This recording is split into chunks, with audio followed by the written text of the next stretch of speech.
Guys, today we are going to study of a real hero, Arjun Singh. He is the only Indian Air Force officer to be promoted to the 5-star rank. He was awarded the Padma Vibhushan for his service to the nation during the historic Indo-Pak War in 1965. Passage number 3. For his role in successfully leading the squadron in combat, he was awarded the Distinguished Flying Cross, DFC, in 1944. Arijit Singh ने युद्ध में squadron का सफलतापूर्वक नेतृत्व किया। उनकी इस भूमिका के लिए उन्हें 1944 में distinguished flying cross DFC award से सम्मानित किया गया। On August 15, 1947, he achieved the unique honor of leading a flypast of over 100 IAF aircraft over the Red Fort in Delhi. 15 अगस्त 1947 को दिल्ली में लाल किले के ऊपर 100 से अधिक भारतीय वायुसेना के विमानों की विमान परेड का उन्हें नेतृत्व करने का अनूठा सम्मान प्राप्त हुआ। After his promotion to the rank of wing commander के पद पर प्रमोशन के बाद ही attended the royal staff college at the UK. उन्होंने यूके में रॉयल स्टाफ कॉलेज में एडमिशन लिया। Immediately after Indian independence, he commanded Ambala in the rank of group captain. Bharat के आज़ादी के तुरंत बाद उन्होंने ग्रुप कैप्टन के पद पर अंबाला की कमान संभाली। In 1949, he was promoted to the rank of Air Commodore 1949 में उन्हें एयर कमोडोर के पद पर प्रमोशन दिया गया and took over as Air Officer Commanding AOC of an Operational Command और फिर उन्होंने एक ऑपरेशनल कमांड के एयर ऑफिसर कमांडिंग AOC के रूप में कार्यभार संभाला which later came to be known as Western Air Command, जिसे बाद में पश्चिमी वायु कमांड के रूप में जाना जाने लगा। Singh had the distinction of having the longest tenure as AOC of an operational base. Singh को एक ऑपरेशनल बेस के AOC के रूप में सबसे लंबे समय तक रहने का गौरव प्राप्त था। Initially from 1949 to 1952 and then again from 1957 to 1961.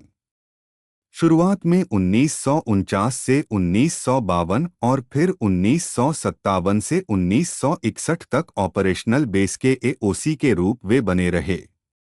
After his promotion to the rank of Air Vice Marshal के पद पर पदोन्नति के बाद he was appointed as the AOC-in-C of an operational command. उन्हें एक ऑपरेशनल कमांड के INC के रूप में नियुक्त किया गया। Towards the end of the 1962 war, he was appointed as the Deputy Chief of the Air Staff। 1962 के युद्ध के अंत में उन्हें वायुसेना के उप प्रमुख के रूप में नियुक्त किया गया and he became the Vice Chief of the Air Staff in 1963 और 1963 में वे वायुसेना के उप प्रमुख बन गए।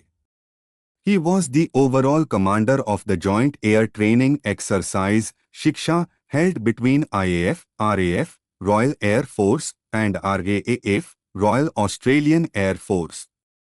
वे भारतीय वायुसेना RAF, रॉयल एयर फोर्स और RAF, royal Australian air force के बीच आयोजित संयुक्त वायु प्रशिक्षण अभ्यास शिक्षा के समग्र कमांडर थे। On August 1, 1964, in the rank of Air Marshal, the Marshal of the Air Force Arjun Singh took over reins of IAF।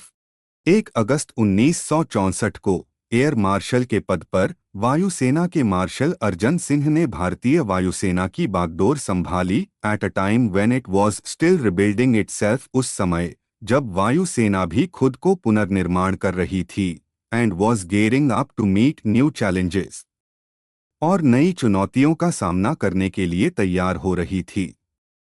Guys, उम्मीद है आपको पैसेज अच्छे से समझ में आया होगा। आओ अब हम एग्जाम के अनुसार क्वेश्चन एंड आंसर देखें। A1 for how long did Arjun Singh hold the post of AOC? Arjun Singh कितने समय तक AOC के पद पर रहे?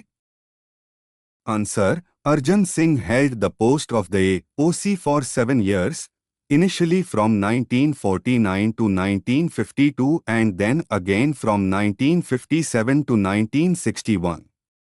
अर्जन सिंह ने एओसी के पद पर 7 साल तक कार्य किया, शुरू में 1949 से 1952 तक और फिर 1957 से 1961 तक. To what uphill task did Singh face when he took over as Air Marshal? जब उन्होंने एयर मार्शल का पद संभाला तो सिंह को किस कठिन कार्य का सामना करना पड़ा? Answer: When Arjun Singh took over as Air Marshal, he faced the uphill task of rebuilding IAF and gearing it up to meet new challenges. जब अर्जन सिंह ने एयर मार्शल का पद संभाला तो उन्हें भारतीय वायुसेना के पुनर्निर्माण और नई चुनौतियों का सामना करने के लिए इसे तैयार करने के कठिन कार्य का सामना करना पड़ा. To match the years with the events in the life of Arjun Singh. Guys, आप टेबल देख रहे हैं. हम यहाँ आंसर के साथ रेफरेंस भी दे रहे हैं ताकि आपको आंसर समझने में आसानी होगी. Guys, the first answer is in the second last paragraph of the passage. He was appointed Deputy Chief of Air Staff in 1962. Guys, the answer of the second match is in the second paragraph of the passage. He was promoted to the rank of Air Commodore in 1949. Guys, the answer of the third match is in the second last paragraph of the passage. He was appointed Vice Chief of Air Staff in 1963. Guys, the answer of the fourth match is in the first paragraph of the passage. He led a flypast over the Red Fort in 1947.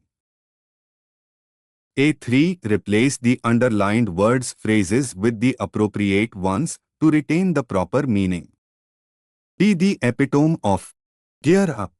A brief stint. Take over reins. 1. The meaning of be epitome of is a perfect example. 2. The meaning of gear up is getting ready. 3. The meaning of a brief stint is a short period. 4. The meaning of take over reins is take in control or take in hands. Now see the given sentences. A. Our school cricket team got ready for the final match against Angel High School. At the place of got ready, we will write geared up. Answer: Our school cricket team geared up for the final match against Angel High School. B. After the murder of King Duncan, Macbeth took over the control of Scotland. At the place of took the control of, we will write took over the reins.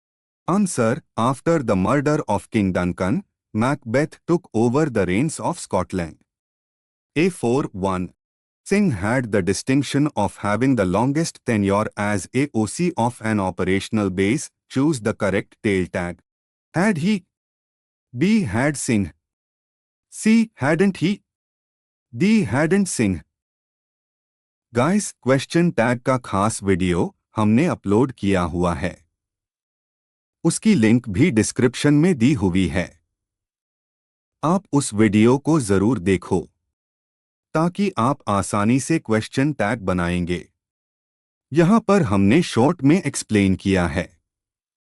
Had ये helping verb दिया हुआ है, इसलिए हम पहले had लिखेंगे. दिया हुआ सेंटेंस पॉजिटिव है, इसलिए हैड को नॉट जोड़ेंगे. आखिर में दिए हुए सेंटेंस का पहला शब्द लिखेंगे, लेकिन वह शब्द नाम होगा तो ही लिखेंगे. तो लो, ये हमारा आंसर बन गया. Hadn't he? 2. He was awarded the Distinguished Flying Cross in 1944. Frame a WH question to get the underlined part as an answer. Guys, WH question का खास वीडियो हमने अपलोड किया हुआ है. उसकी लिंक भी डिस्क्रिप्शन में दी हुई है. आप उस वीडियो को जरूर देखो ताकि WH क्वेश्चंस बनाना आपके लिए बाएं हाथ का मैल बन जाएगा. यहां पर हमने शॉर्ट में एक्सप्लेन किया है. अंडरलाइन किए हुए वर्ड्स से हमें किसी चीज का नाम जानिए ऑब्जेक्ट का पता चलता है, इसलिए हम व्हाट से प्रश्न बनाएंगे। वॉज ये हेल्पिंग वर्ब दिया हुआ है, इसलिए व्हाट के बाद वॉज लिखेंगे और बाद में सभी बचे शब्द लिखेंगे। तो लो ये हमारा आंसर बन गया। Answer, what was he awarded in 1944? A 5. Write briefly about an army person whom you have met. Answer, my friend's grandfather was an army officer. He was tall, strong and well built. He was very disciplined and punctual. He was ready to help others.